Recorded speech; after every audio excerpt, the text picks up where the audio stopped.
In today's video, we will explore the intricate topic of dyslexia.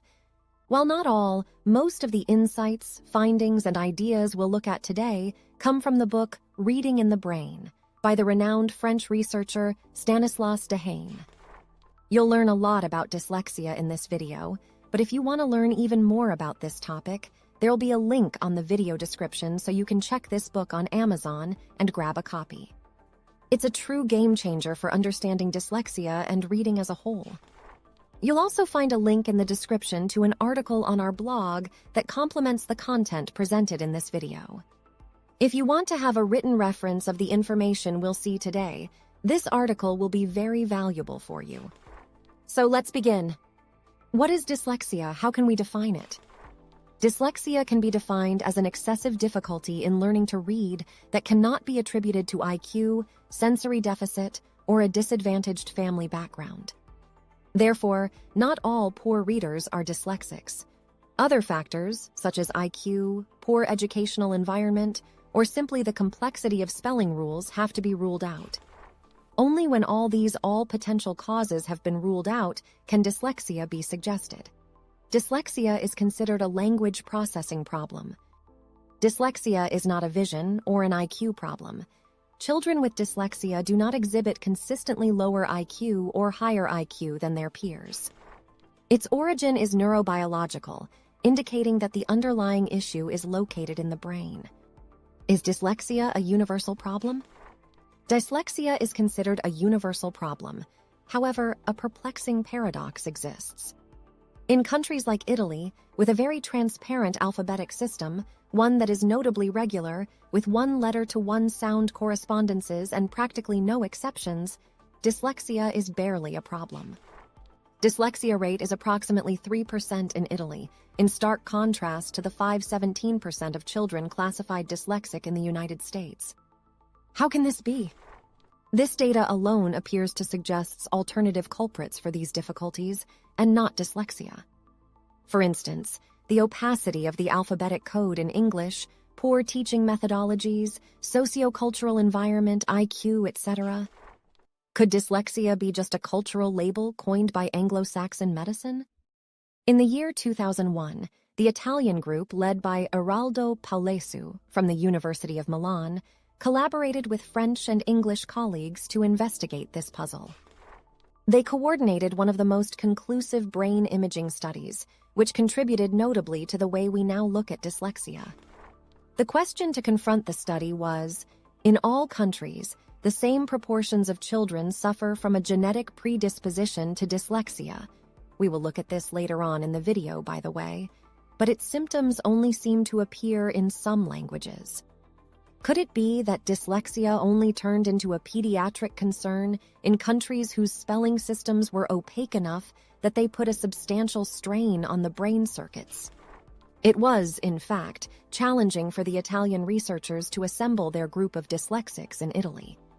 The people they recruited needed to have a history of severe difficulties learning to read.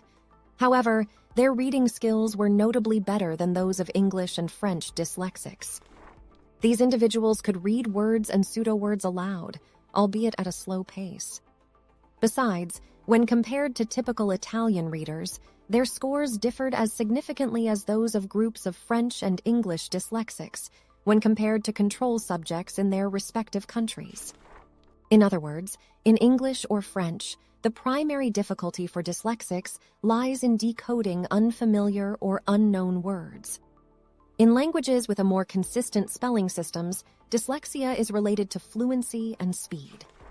With the three groups were in place, English, French, and Italian group, the researchers visualized their brain activity using positron emission tomography to look for any commonalities in brain activity when reading. A comparison between dyslexics and their respective control groups revealed a distinct anomaly. A whole chunk of their left temporal lobe was insufficiently active. Moreover, this reduced brain activity was observed at the same location and to the same degree for all three nationalities. Paulesu's findings point to a universal cerebral origin for dyslexia, at least for alphabetic writing systems. The left temporal lobe seems to be systematically disorganized. This study revealed that different brain areas light up when attempting to read. Booth and Berman in 2001 also found that people with dyslexia have less gray matter in the left parieto-temporal area than non-dyslexic individuals. Having less gray matter in this region could lead to problems in the processing of the sound structure of language. But let's come back to the universal cerebral origin for dyslexia. There seems to be a caveat here. Dyslexics in China exhibit reduced brain activity in a different region from the one indicated in this study. This might be explained by the fact that the Chinese writing system is ideographic. An ideograph is a graphic symbol that represents an idea or a concept. Simply put, ideograms are like logos.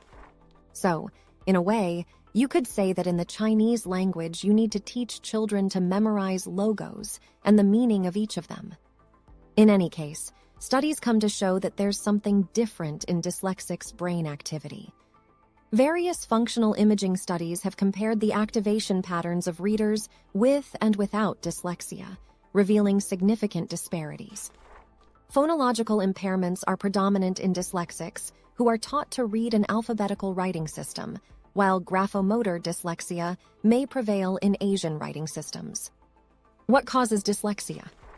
The causes of dyslexia are not widely understood, but there appears to be a genetic component involved. Parents with dyslexia are more likely to have children who also experience dyslexia. Furthermore, identical twins, who share the same genetic material, exhibit much more tightly correlated reading scores than fraternal twins. If a child is affected by dyslexia, their siblings have a 50% chance of also being dyslexic. While dyslexia is believed to have a genetic basis, it is not linked to the mutation of a single gene. Rather, a range of risk factors and genes may contribute to its development. Early dyslexia pioneers such as Morgan, Hinshelwood, and Orton considered it a visual pathology.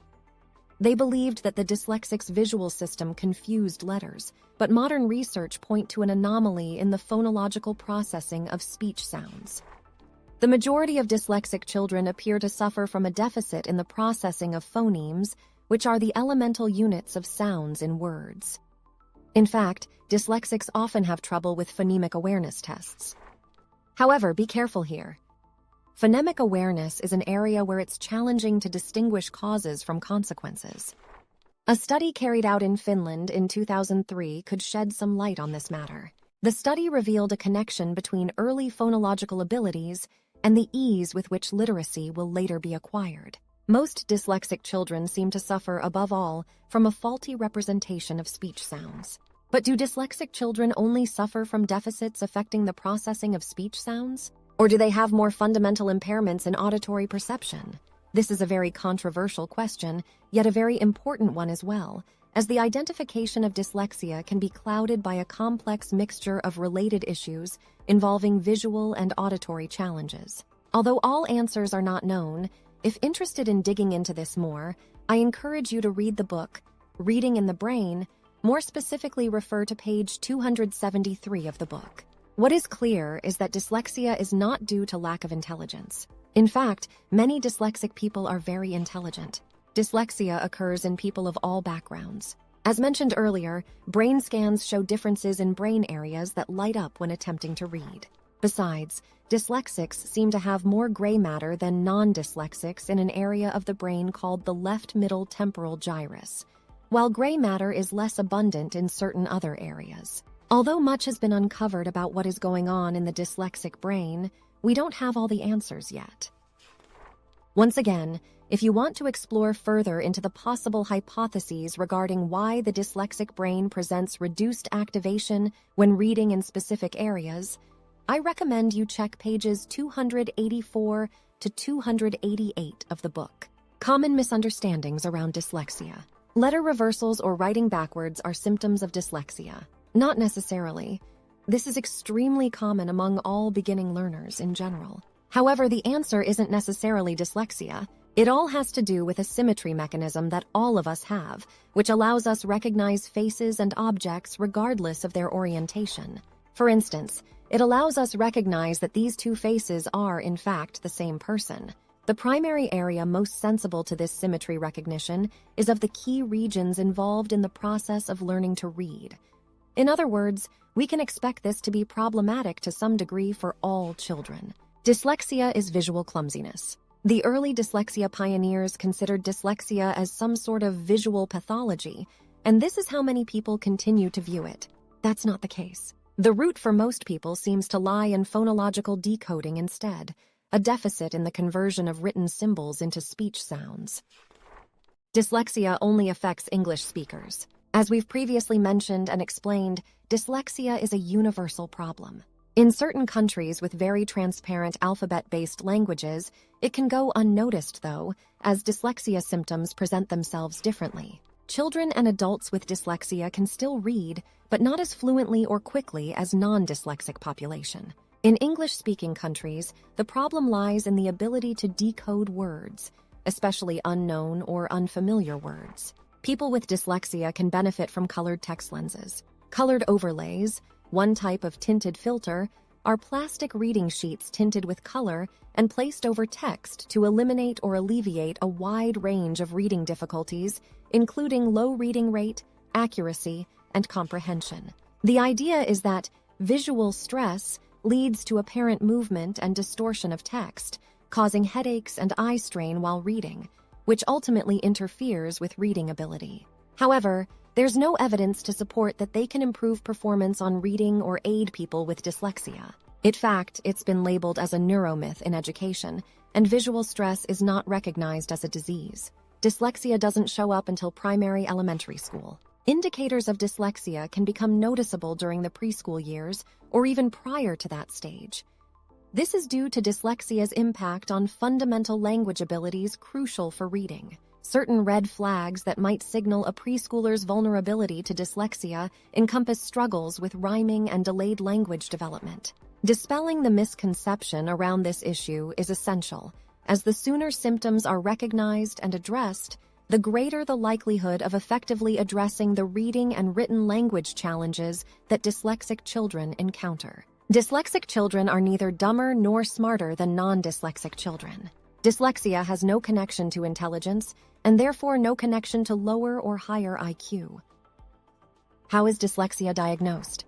In your child is in the school system, schools may use a RTI, response to intervention system, to identify struggling readers and provide them with extra support. If the student's learning does not progress enough with supplemental support and other types of developmental disorders are ruled out, he or she is likely to be identified as dyslexic and qualify for special education services. If your child doesn't go through this RTI process, an evaluation is needed to diagnose dyslexia. Testing is normally carried out by an educational psychologist. However, other medical professionals, such as neurologists, reading specialists, or speech pathologists, may also be qualified to provide a formal diagnosis of dyslexia. How is dyslexia treated? Can it be cured? With proper help, many people with dyslexia can make significant progress. Dyslexic children can indeed learn to read. Researchers emphasize the importance of early interventions. Ideally, interventions should be delivered before the negative emotional and motivational consequences of poor reading kick in and add up to the problem. Some early signs of dyslexia may include difficulties learning to speak, learning letters and their sounds. These are red flags that you want to pay attention to. If they persist, consult with a specialist. However, note that not all students who have difficulties with these skills are dyslexic. The treatment of dyslexia usually involves long-term, intensive, explicit systematic instruction in the sound structure of language, that is, phonological and phonemic awareness, as well as phonics. It's important to create a personalized roadmap that emphasizes phonics, fluent and faster reading, reading comprehension, and writing with the help of a specialist. There are also some reading programs designed for kids with dyslexia and struggling readers. Many use a multi-sensory instruction approach in conjunction with explicit, systematic synthetic phonics. One very popular literacy approach for dyslexic children is the Orton-Gillingham approach to teaching reading. If interested, you can learn more about the Orton-Gillingham approach and about Orton-Gillingham curricula in this video over here. Final thoughts for parents. With the right treatment, your child can overcome his or her difficulties. The best results have been achieved using explicit, intense, long-term phonics-based interventions. While there's no miracle cure for dyslexia, literacy intervention can have a very positive impact. After hours and hours of training, children with scores that were far below their normal age level can reach the lower end of normal distribution. Also, the earlier you start using the right type of instruction, the less severe their problems are likely to be in the future. It will require more time and effort compared to other children, but even older children with dyslexia can become accurate, albeit slow readers. Many other supporting activities and tools are available as well, including speech therapy, specific computer training tools, group support, and more. It is also important to make an effort to increase exposure to books and print. Children who have overcome dyslexia might not have had as much experience with them for a number of years, so it's essential to catch up. To finish up, I would like to leave you with a paragraph from the book, Reading in the Brain. I would like to emphasize to families with dyslexic children that genetics is not a life sentence. The brain is a plastic organ, which constantly changes and rebuilds itself, and for which genes and experience share equal importance. Neuronal migration anomalies, when they are present, affect only very small parts of the cortex. The child's brain contains millions of redundant circuits that can compensate for each other's deficiencies. Each new learning episode modifies our gene expression patterns and alters our neuronal circuits, thus providing the opportunity to overcome dyslexia and other developmental deficits. Thanks to advances in the psychology of reading, better reading intervention methods are now being designed. In the last 2 decades, several leading researchers have designed efficient intervention strategies for dyslexia. Most of these programs aim at increasing phonemic awareness by helping children manipulate letters and sounds. Remember, I will also leave you a link to an article on our blog containing all of this information in written form for your future reference. If you are interested in learning even more about this topic, I highly recommend getting a copy of the book, Reading in the Brain, by Stanislas Dehaene. You'll find the link to check this book out on the video description. By the way, if you buy from that link, we might get a small commission from Amazon, so you'd be supporting this channel. Thanks in advance if you decide to do so. In the video description, you'll also find additional links to other relevant videos, articles on our blog, etc.